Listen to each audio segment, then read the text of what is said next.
I always thought my mom had my back. She used to tell me how proud she was of me, how smart I was, and how I'd be the first in our family to go to college. And I believed her. For years, I worked hard, got good grades, joined clubs, did everything right because I knew my future was waiting for me. But on the day I found out the truth, it felt like my whole world shattered. It started when I came home from school one afternoon, and I heard the sound of a car engine in the driveway. Not just any car. It was sleek, shiny, and brand new. I ran to the window and saw it. A BMW with a massive red bow on top. My jaw dropped. For a second, I thought maybe, just maybe, it was mine. After all, Mom and Dad had been talking about how hard I'd been working and how I deserved something special. But the second my younger brother Ryan jumped out of the driver's seat, grinning ear to ear, reality hit me. Everyone was outside cheering, clapping, and Mom hugged him like he had just won the lottery. I stepped outside, forcing a smile. Wow, Ryan, a BMW? Ryan smirked. Yeah, Mom said I deserved it for being the man of the house now. Man of the house? He was only 17. I was the one busting my back with part-time jobs and applying for scholarships. He barely got passing grades and spent most of his time playing video games. But the worst part came when I overheard Mom bragging to the neighbors. We wanted him to have the best. College can wait for her, but he needs to look the part. First impressions matter for men, you know. Her words stung like knives. College can wait for her? Later that night, when the excitement died down, I confronted her. Mom, what about my college fund? You promised me that money was locked away for school. She avoided my eyes. Sweetheart, things change.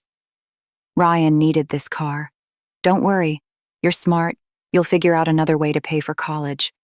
Maybe take some loans. My heart sank. She had done it. She had actually taken the money I had been counting on for years. My ticket out, my dream, and blown it all on a flashy car for my brother. I felt betrayed, humiliated, and trapped all at once. But in that moment, something inside me hardened. If she thought I was just going to roll over and accept this, she was dead wrong. Because I wasn't going to let her, or Ryan, win. For days, I couldn't stop thinking about it. Every time I saw that shiny BMW parked in the driveway, it felt like a slap in the face. Ryan would rev the engine just to show off, bragging to his friends that Mom always knew I was the favorite. And Mom? She just smiled and kept defending him, saying things like, "He's just a boy. He deserves to enjoy his youth." Meanwhile, my dreams of going to college, the dream I'd worked for since I was 12, were crumbling. One night, as I lay awake staring at the ceiling, something clicked. I remembered all the little comments Mom had made over the years. How she always said Ryan needed extra help because he wasn't as responsible as me. How she claimed boys had more pressure on their shoulders. And how she would always say, "Don't worry about yourself, you'll figure things out." It all made sense now. She had never seen me as the priority. She saw me as the backup plan, the one who would take care of herself while she spoiled Ryan. That realization made my anger burn hotter. I wasn't just angry about the money. I was angry about all the years of favoritism, the times I was pushed aside, the times Ryan was treated like royalty while I worked for every scrap of approval. So, I came up with a plan. I started small. I knew Ryan wasn't exactly the sharpest tool in the shed. He barely passed his classes, and he was careless with everything, especially money. So, I offered to help him with managing his new BMW. "You don't want to screw it up," I told him sweetly. "Insurance, registration, maintenance, it's all confusing." He immediately handed me the paperwork, happy to let me deal with it. And that was my first move. Behind the scenes, I started keeping track of every expense related to that car: gas, insurance payments, registration fees, even detailing.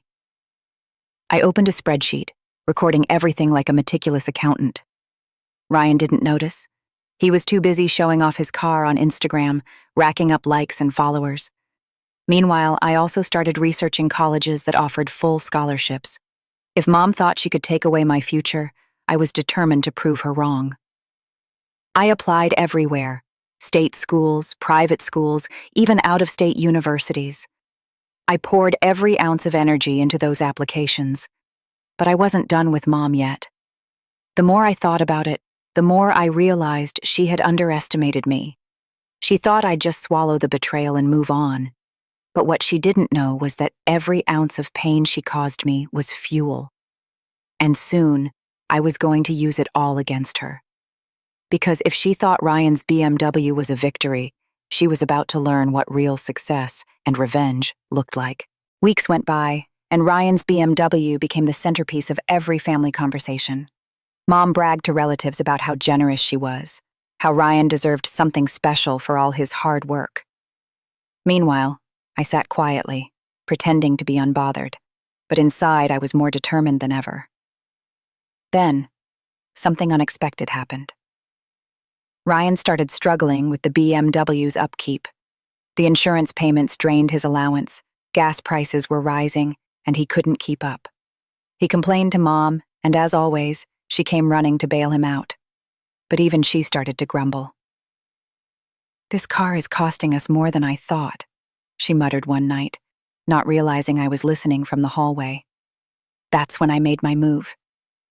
I approached Ryan casually and said, "Hey, I've been tracking all the expenses for your car. If Mom asks where the money's going, I've got everything documented. You should pay me back, though. After all, I've been keeping it together for you." Ryan, not wanting Mom to know how irresponsible he'd been, panicked. "Fine," he said, shoving a wad of crumpled bills into my hand. "Just don't tell her." That was the first repayment I ever got for the BMW. But it wouldn't be the last. At the same time, one of my scholarship applications came back. An acceptance letter. Full tuition, dorm covered, and even a stipend. When I read it, tears filled my eyes. Not because I needed Mom's money anymore, but because I had beaten her expectations. She thought she held my future in her hands, but I had taken it back. The next dinner turned into a battlefield without anyone realizing it. Mom praised Ryan again, going on about how he was making the family proud. Then she looked at me and asked, "So, what are you doing with your life? Still figuring it out?" I smiled, calm, steady. And then I placed the acceptance letter on the table. Silence.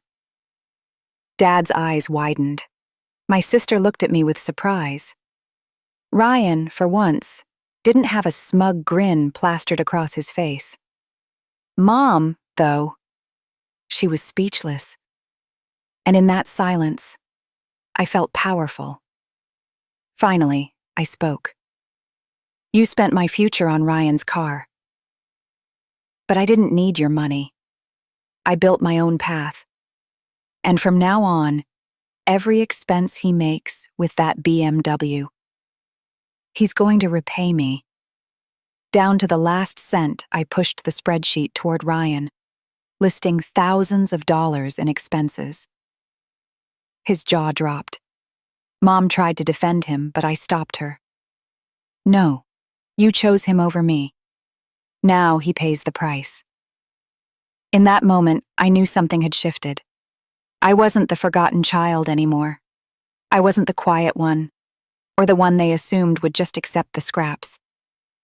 I was the one in control. And the best part? This was only the beginning. From that dinner onward, everything changed. Ryan hated that I was keeping him accountable, but he couldn't argue. Every expense I listed was real, and I had receipts to prove it. Whenever Mom tried to step in, I reminded her, "This was your choice. You gave him the car, not me. If he wants to keep it, he has to deal with the consequences. For the first time in his life, Ryan had to feel what responsibility looked like. He mumbled, he complained, but slowly he started to repay me bit by bit. Some months he fell short, and I'd remind him with a sharp tone, "Funny how Mom's generosity isn't so free anymore, huh?" Meanwhile, I flourished. My scholarship wasn't just a ticket to college. It was my escape. I moved into my dorm with nothing but a suitcase and a new sense of freedom. For once, I didn't wake up every day wondering if I was less than. I didn't measure myself against Ryan's flashy car or Mom's favoritism. I was carving out a future that was mine alone. But Mom couldn't leave it alone. She called me one night saying, "You don't understand, I had to give Ryan the car. He needed it more than you needed the money." I laughed, bitter and sharp. "No, Mom. You needed him to look successful. You needed him to show off while you ignored me. But here's the truth. You built him up with lies and gifts, and you built me with nothing. And guess what? I'm stronger for it." There was silence on the other end of the line. For once, Mom had no comeback. Back at home, Ryan's BMW was becoming a burden. Repairs piled up. The insurance got higher after he racked up a few speeding tickets. Slowly, the dream car turned into a nightmare. And every time he called me for help, I added it to the list. By my sophomore year, the total repayment he owed me was staggering. When I finally showed him the full number, his face drained of color. "You can't be serious," he stammered. "Oh, I'm very serious," I said coldly. "You wanted to live like a king thanks to Mom? Now you get to pay the price." And deep down, I knew this was the revenge I had been waiting for. Not screaming, not fighting, but letting them choke on the weight of their own decisions. The little girl they once pushed aside was gone. In her place stood a woman who knew her worth, and they were just beginning to understand the cost of underestimating me. Years later, I look back and realize that BMW was never really about the car. It was about what it represented: favoritism, betrayal, and the blind arrogance my family showed in believing I would just accept being second best forever. But what they didn't know was that I was taking notes the whole time. By the time Ryan had practically drowned under the weight of his gift, I had graduated with honors, landed my first real job, and started building a career that was mine alone. I wasn't defined by what my parents gave me. I was defined by what I created for myself. One holiday, I went back home. The BMW was gone, repossessed after Ryan failed to keep up with payments. Mom looked older, tired, and Dad avoided eye contact with me. Ryan sat quietly at the table, stripped of the cocky smile he once wore every day. And then, in the silence, Mom finally said the words I had waited my whole life to hear. "We were wrong." I didn't need their apology.